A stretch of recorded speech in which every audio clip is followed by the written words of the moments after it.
Welcome to Capture School. Today we are going to compare two Savage LED lights. All right, welcome back to Capture School. My name is Nick Papagal along with Scott Hartwick. Hey. Welcome. Yep. So we have some cool stuff that we're going to go over. We just got these couple lights from Savage. Yeah, really cool pieces. We've been playing with them a little bit, and now we're going to share what we've figured out on them. Yeah. So the first light that we are going to talk about, and we're going to compare the two and help them explain a little bit about when to pick each light, because they are kind of close. They're both RGB. So this one's actually called the RGB color video light. It's got 300 colors, and you can see it up there, small form factor. What did you think about this when we pulled this out of the box? Really nice piece. Looks like it's well put together. I mean, it's a plastic case, but they all are, and that's fine. But the build quality looks like it's there. You know, you can see from the form factor, plastic case, it's nice and lightweight. Yeah. So the battery actually weighs more than the light.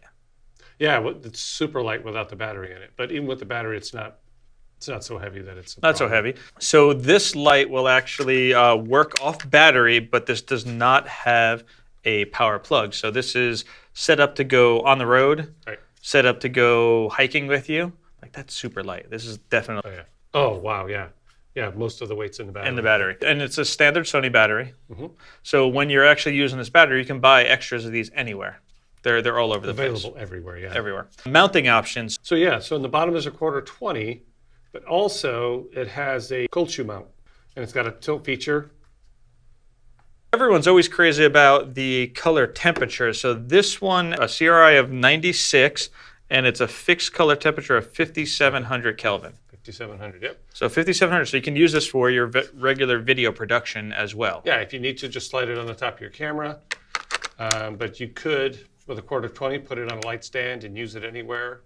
So nice light. Yep. Now what's cool about this, the RGB part, you can actually take this and you have a range of colors that you can go through and change the brightness and your different colors. All right, so what we're looking at right here is the adjustment, the back of the panel. Yep. And this is the adjustments when you're on white, right? So you get power, and then you get your Kelvin. It actually changes color as you go through, so you don't need gels. So lots of colors, no gels. So if you're doing video production, they do call this a video light, but we do photography. Sure. So we want to apply this to our photography as well. You can put this on our metal wall. You can bring it out in the field. You can use it as a hair light. Lots of different applications for this. Second light, this is the RGB LightPainter Pro LED wand. Much bigger, longer, and you have a lot more LEDs and a lot more options in this one. So you can see in the picture there, it's similar to what Westcott did a bunch of years ago, where you have a wand-style light, and you have a bunch of controls down here. Very intuitive, got brightness, temperature, and then your colors, one of them triggers the colors where you can switch back and forth between color temperature, which would be regular video production, and your RGB. Yep. The CRI on this is 96, the other one's 97. Okay. And you have an app. Yeah, so this one runs off an app, which is very cool. So yeah, it works really well. So I believe even when you fire the app up, is it Bluetooth? I downloaded the app and it immediately started working. I don't know how. Yeah. But it was super easy. So there was no pairing time, none of that. I don't even know how. It was like they need to talk to Apple about that, apparently because it turns the light on too. It turns the light on, and you're able to go through and do different things. So this is a rainbow fade mode. So it actually changes. Now, one thing you just saw happen, we have to talk to you about is... And it keeps happening. And it keeps happening. If you tap the on-off button or spin it, it actually stops the app from working. Disconnects the app. You can control it from one or the other. It doesn't disconnect it, but when I go in and do a fade, if I tap this, like you're going to change the color, it stops. Oh, rotating the knob. Rotating it or turning it off. So I've found when I use this, I tend to hold it up here more as opposed to down on the handle. So yeah, so here's something I'm noticing right away is that when you do hold it up here, the bounce is better. Yeah. Because if you hold it here, you have this weight and the whole weight of the whole lamp. Yep. If you hold it here, this is down below. Yep. Kind of like you would with a sword. You put that pommel on the end for the balance. This is much better. Definitely. And you're not going to take the risk of tapping any of these. Yep. You're above them. So 200 colors in there. and your bicolor LEDs. So one is only daylight, and this is warm and cool tones. So white balance matching. Comes with a few accessories, a little hook, so you could hang it on a tree, hang it somewhere in your studio, and AC adapter. AC adapter, so you can really nice. You can plug it in and use it off power in the studio. So what does this have? This says a connector here, and then you've got your transformer, and then power here. Standard power cable. Correct. So if you had a nice long one, you could make it longer, use extension cord, but yeah, it all comes with the kit. And the other thing they both come with is a battery charger, so you can charge your battery, and they both come with a battery. Comes with a nice little case too. Yeah, that is a nice case. Nice fitted case. Has put a pool cue in there. Yeah, pool cue and some poker chips.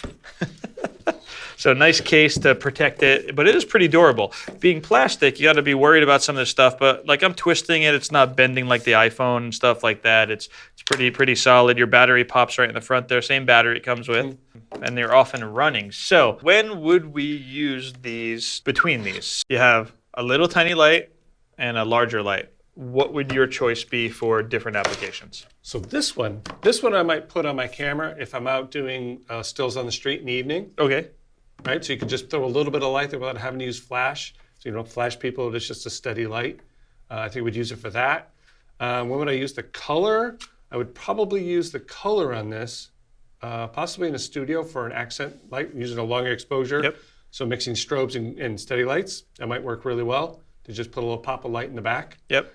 I think it would work really great for that. Now, a couple things I would use this for. And I know this one is pinned for the light painting, but I'm not going to go hike out to like arches with this huge light. This one's a lot more portable, that if you want to light paint something from a close range, that you can use these out in the field and light up different landscape. things. You're doing Milky Way shots, but you want to bring some light in there. Go ahead and paint some light with that. Yep, so you could light paint with this one as probably well. A little more focused, a little more accurate, where this is kind of a little more random. You might get light in places you don't want it. If you did light painting. Yeah, this one is good for light painting a person or something, because now you could sweep around someone. But like out in the field, I wouldn't want to be carrying this huge thing around. It's not as packable. So you were showing me you were playing with this the other day. Yeah. And did some of the swirling. While you're doing this with the LEDs facing the camera, you can get some really cool effects. Some long exposure effects. Yeah. The sky's the limit with that, with light painting. You could do that. And lots of room. We were doing it in here. It's a tiny little studio. But if you go outside and go wide, you can walk all around. You don't ever want to stop with it while you're light painting. You want to keep moving so that it doesn't burn in. So we do like a 30-second exposure or a bulb and then just walk around through there and just it's keep... bright enough for that. So both have their different uses. Both have similar uses. Again, this does have the power, so that's good for in the studio. This one, you have to get some extra batteries just in case. Yeah. It's a, something just to think about ahead. Yeah, we're all kind of used to battery-powered things nowadays. So we'll put some links to our B&H links down below. Savage doesn't sell anything direct, so we'll put a few B&H links down there. You can find them and navigate over there and get some great prices on them. They're both pretty affordable lights. I don't have the prices here, and the prices are always changing, but you'll see that pop up as soon as you look it up. Super affordable, yeah. Some of these LEDs we have here are $800 or $1,000, so very affordable. Perfect. Well, thank you guys for joining us. You have anything else to add? No, I think we're good. Yeah. All right. Well, thank you for joining us at Capture School. We are going to review some more stuff in the future. Follow us and subscribe, and we'll see you real soon.